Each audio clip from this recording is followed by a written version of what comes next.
All right, so we're here for a new series.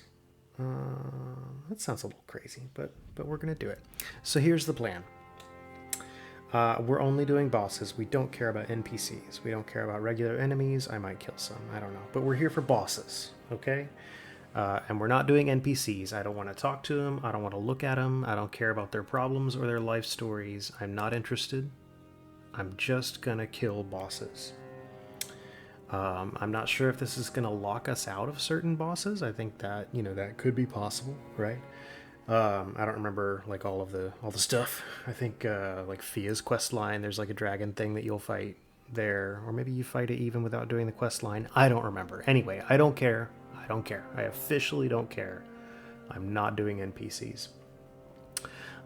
We are playing a prophet.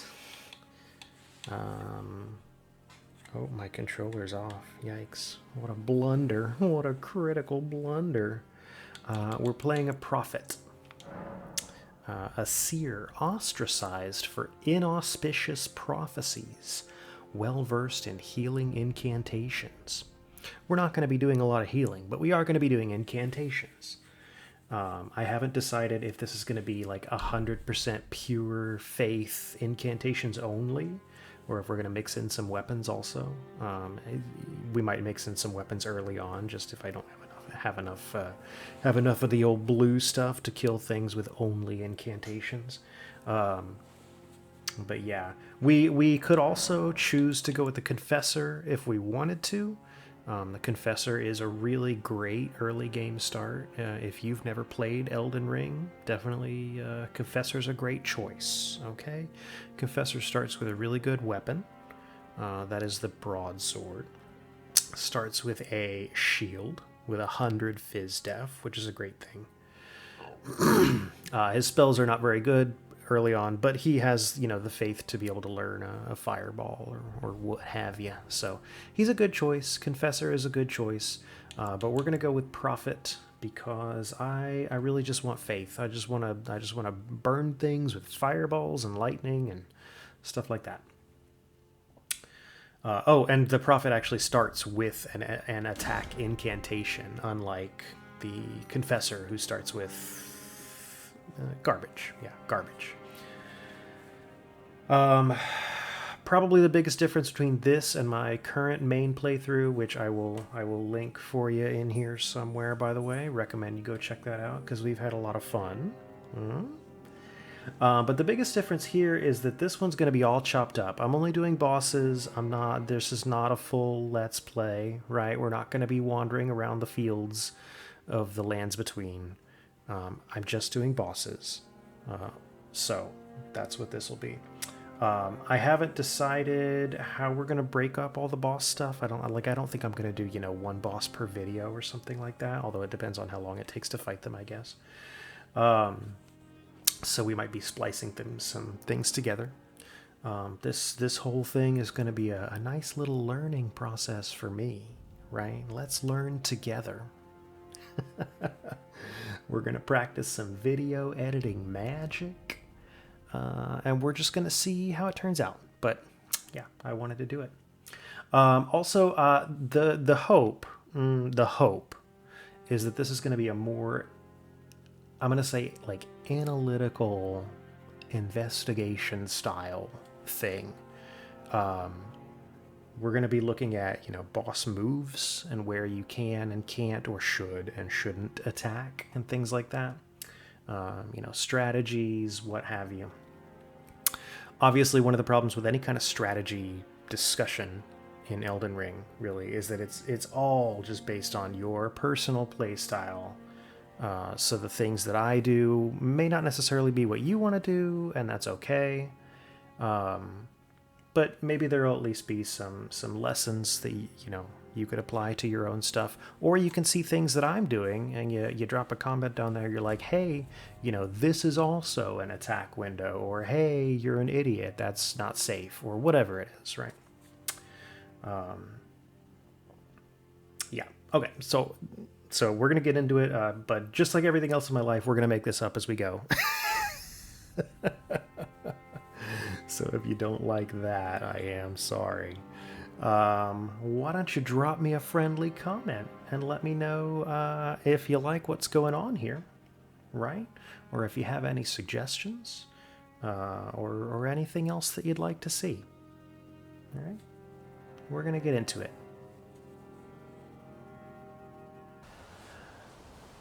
All right, so let's talk about the first boss, the Grafted Scion, here at the very beginning of the game.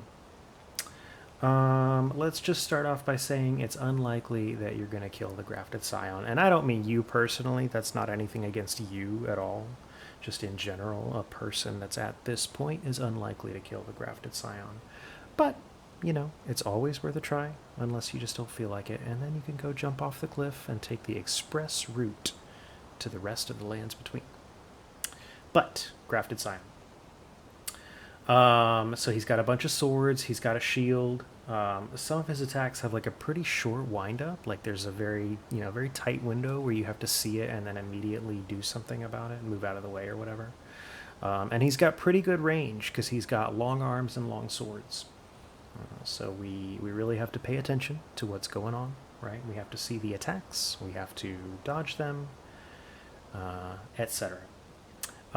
Since you only get one shot here, right? Because if he kills you, then you move on in the story. You don't get to try him again until much later, and at which point none of this really matters that much because he's much easier at that point. So you only get one shot, right? So we have to prioritize safety. That's it. Just be safe, right? A normal boss, you just throw yourself against that boss fog door until you kill him, and you're gonna be fine. But this guy is, you get one shot. Do not miss your chance. So all of our movement here is just trying to minimize the danger to us while we try to bait out the attack windows that we're looking for. He's got a lot of attacks, right? And there's only a couple of them that we actually want to try to punish. Ha! Like that. Okay, so our movement once we get in there is we're primarily moving to our left. So if the door is the boss, we're mostly moving like this, right? To our left, which is clockwise around him. Don't fall off the cliff. There's a cliff over there. Try not to get stuck on the little graves that you see in the ground over there, right? Little graves in the ground. They'll block your movement. They'll mess you up when you're not expecting it, and you will get hit. Try not to get stuck on walls. You really shouldn't be that close to walls anyway, but just in case. We want to try to stay out in the middle there where he's going to spawn as much as we can. But it's hard because you're paying attention to his attacks and you're moving around and you lose trace of your footing and lose track of your footing. Yeah, that sounds better. Okay, so that's what we're doing. So the attack windows that we're looking for, right? The attacks that we want to bait out, that we want to see from him. So first of all, one time in the fight, he drops down from the ceiling or from wherever he is, because there's sky up there. I don't know where he drops down from, but he drops down. There's a window there for a couple of attacks. You might be able to get 3. I don't know. We're going to go for 2. We're going to be safe, right? Be safe. The 2 actual windows during the battle that you're looking for are, he will do what I'm going to call like a crab walk attack. He's like creepy walking around on his arms while he slams down a little bit. And then he does a jump up and he hops back down on the ground. I think it does damage, right? But when he hits the ground, he's, you got a second there. You can get in a couple of attacks and then get away. The other window that we're looking for is he's got a pretty long combo of swings. So he just goes swing, swing, swing, swing, swing, swing, swing for a while. We're going to try to point it out in the video when we see it. Also, I think that I'm deciding that we're going to do the actual boss fights with no voiceover, although I can't guarantee that I'm going to commit to that. But I think that'll let me focus on the fight and trying to show the things that we're doing, and then we'll put in some little, text stuff on the top of it to show things, perhaps. So the other window is he's got a bunch of swings in a combo. This isn't really going to make sense until you see it, but the combo that we're looking for has a quick double slash from, again, if the doorway is him, he does a quick double slash from this side over to here, and then he does another slash, and then another slash, and then he does a, coming like this, he does a 2 stabs like this, right? And when he does those 2 stabs, you want to go around to this side to his little butt. And then he does, after the 2 stabs, he does both swords swinging around like this, which is why you're safe at his butt. Now the only problem there is that he can also cancel that combo at any given point whenever he feels like it. More often than not, you're going to see him do the initial 2 and then a couple of slices, and then he won't do the stabs here. And so if you don't see that, if you don't see the stabs here, do not move in, right? That's not safe. We're looking for those stabs. And then he can cancel after the stabs if he wants to. So when you're moving in during the stabs, you're looking to see that his arm is raised up in front of him here-ish, because that means that he's going to do that 4th swing around over here. So if you don't see his arm over here, if you see him moving, if you see anything that you don't like for any reason, you get the heck out of there, buddy, because that's not safe. And the only thing we're going for on this boss is safe. Right? So we're prioritizing safety at all times. Those are, not counting the initial drop in, those are the only 2 windows that you're looking for. There are other attacks where you could possibly get a 1 light hit in, but I don't recommend it. It's not recommended. You're going to get greedy. You're going to try, oh, it looks like I could get 2 attacks in, and then you get hit. And you can really only afford to get hit like once, maybe twice, depending on which class you've picked to start with. I think the Prophet, based on the HP of the Prophet, it looks like I can get hit once. And some of his attacks hit multiple times in a row, right? Like if I get hit once by a double swing, I'm getting hit twice, and then the fight's over. So we're prioritizing safety.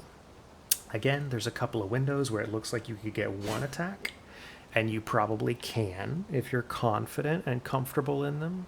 But I'm not even going to discuss that or try them, because for the purposes of what we're doing here, we want to be safe. So, I am going to hop into the fight. Let's see how it goes. Alright, so there's a couple of additional lessons that I've found while he has smacked me around a little bit. One of them is that there's an attack that we see very rarely that is very dangerous. He rears up on his hind leg or something. I gotta check the tapes and see exactly what that looks like, but I only saw it once in like, I don't know, 10 attempts or something. And I don't really know what the answer is to that, so I guess if he does that, you're just gonna die. Unless you find a better answer to it than I did.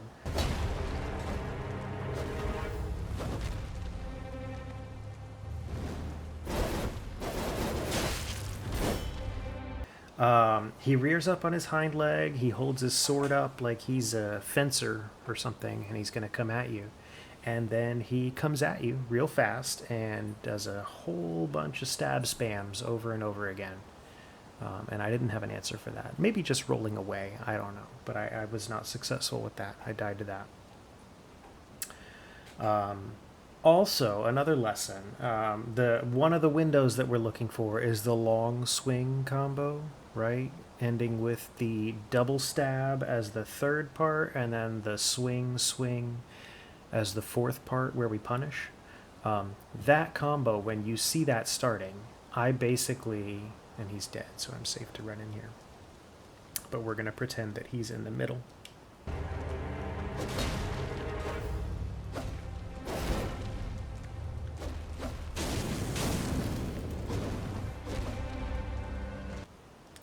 But basically, as soon as I start seeing him do that combo, I start running to the left, and I mean running, and not do left. You're running like in a circle around him as he's doing it. You know, maintain enough distance to not get hit by the larger slash that comes out after the first two. So you want to be, medium-ish distance, but you start running to the left, he does his things, and running to the left means that when he does his two stab ins from this direction, then you are already running over here. So you don't have to worry about like dodging through them or anything like that. You're just coming around to his butt side. Also, when you come around to his butt side, if this little triple circle symbol or whatever is him, this is where his double stab attack comes out of, and this is where his right side swing comes out of. He has another swing that's, or is it another swing, or does the right side swing just come all the way over here? Anyway, you're not safe like here. You really want to be like pretty much behind him. You don't have to be exactly behind him. You can be on his flank a little bit, but it gets unsafe somewhere over here on the side. So there you go. But yeah, he's dead. We killed him. We're very excited, right? And then we continue on with our adventure. That's the first time I've ever killed him, by the way. Isn't that amazing?